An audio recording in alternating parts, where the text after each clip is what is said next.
Conclusion. The Bible is very clear. Men can attain freedom only under bondage to Christ. We are bondservants by nature as creatures. The only question is, to whom will we be in bondage? To be outside of Christ is to be in slavery. The world today is outside of Christ, and never has slavery been more widespread or more scientific. When the true God is rejected as the ruler of men and nations, men seek out other gods. Self, family, church, and civil governments are corrupted. Civil government ends up with an inordinate amount of power and authority. The people cannot govern themselves, in fact, do not want to govern themselves, and they turn all government over to the state. The state becomes their messiah. A brief look at a slice of Israel's history will make this clear. Once the people rejected God from ruling over them, they immediately did evil in the sight of the Lord and served the Baals, Judges 2:11. What is the recurring theme in the book of Judges? Every man did what was right in his own eyes, 17:6, compare Deuteronomy 12:8. Self-government under God was abandoned.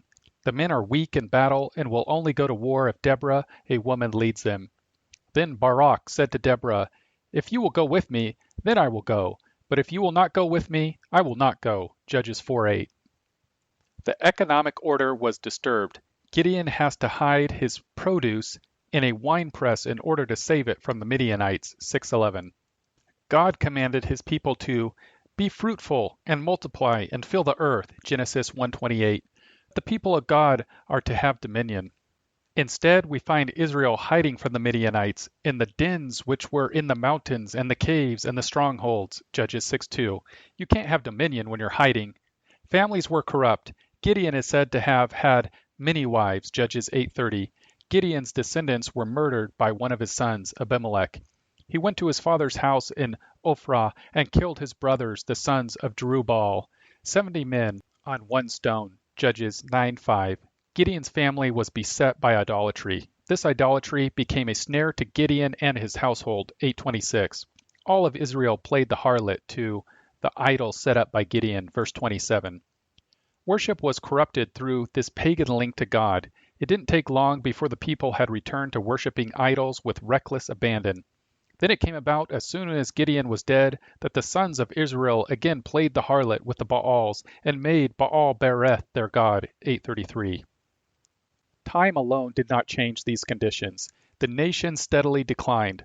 Once the dominoes of self-government and family government fell, the church, represented by the priesthood, was easy prey.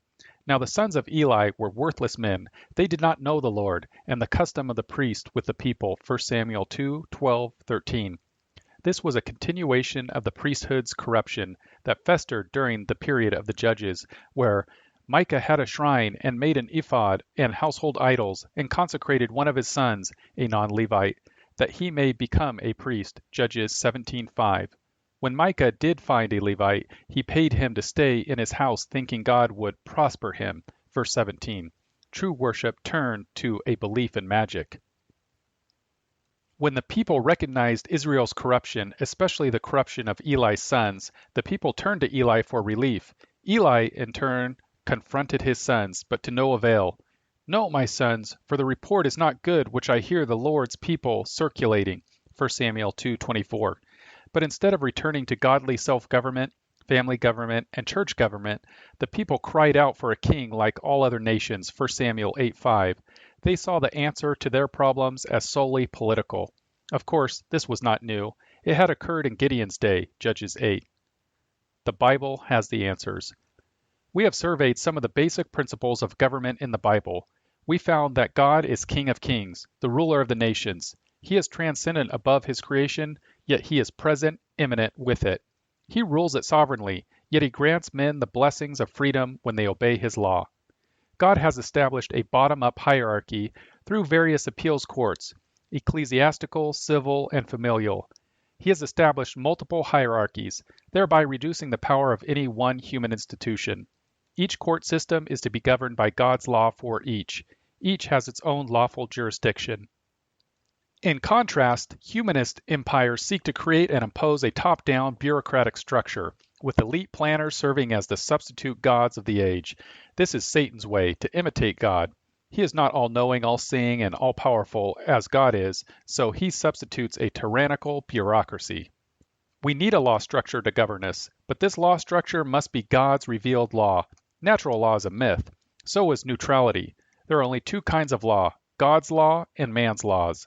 We should side with God's laws, not autonomous, self-law, humanistic law. Men cannot forever serve two masters. They cannot forever obey rival law systems.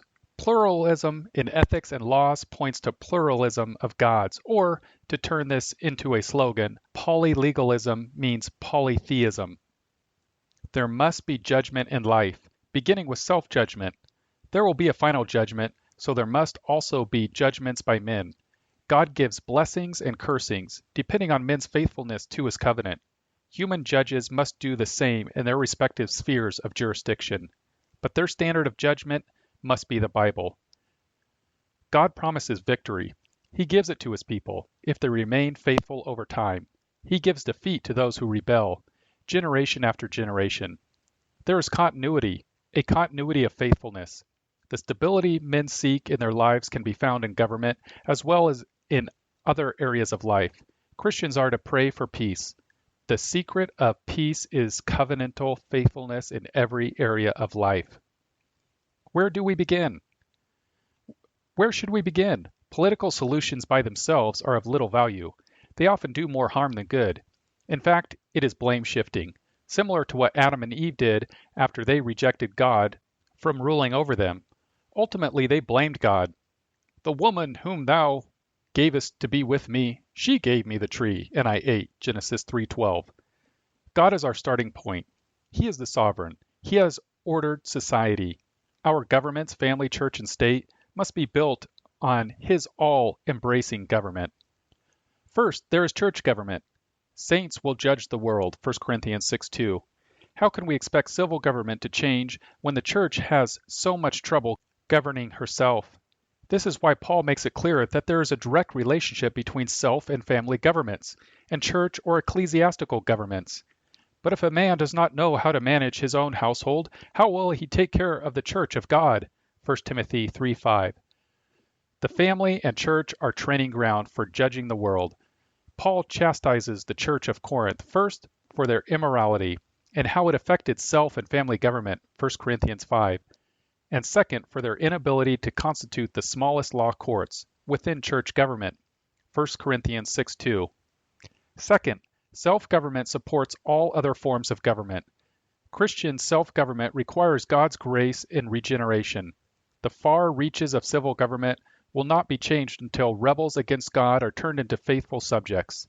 This is God's work. I will give you a new heart and put a new spirit within you, and I will remove the heart of stone from your flesh and give you a heart of flesh. And I will put my spirit within you and cause you to walk in my statutes, and you will be careful to observe all my ordinances. Ezekiel 36:26-27. Notice the progression. God changes the heart. A new spirit is put inside the once dead rebel. A teachable heart is implanted. Then we will walk in his statutes, and then we will observe all his ordinances. The fruit of regeneration is personal holiness toward God and love for our neighbor, the sum of the great commandments. And you shall love the Lord your God with all your heart and with all your soul and with all your strength. And you shall love your neighbor as yourself. Mark 12:30. There can be no love for God and our neighbor without a new heart. See also Psalm 139, Psalm 141:4, Ephesians 2:1-10, and Titus 3:1-8. Third, there is family government. If you can't govern yourself, you won't be able to govern in the home. King David is a perfect example of the relationship between poor self-government and the breakdown of family government. His personal sins affected his entire family. One of the requirements for an elder in the church is that he be able to manage his own household well, keeping his children under control with all dignity.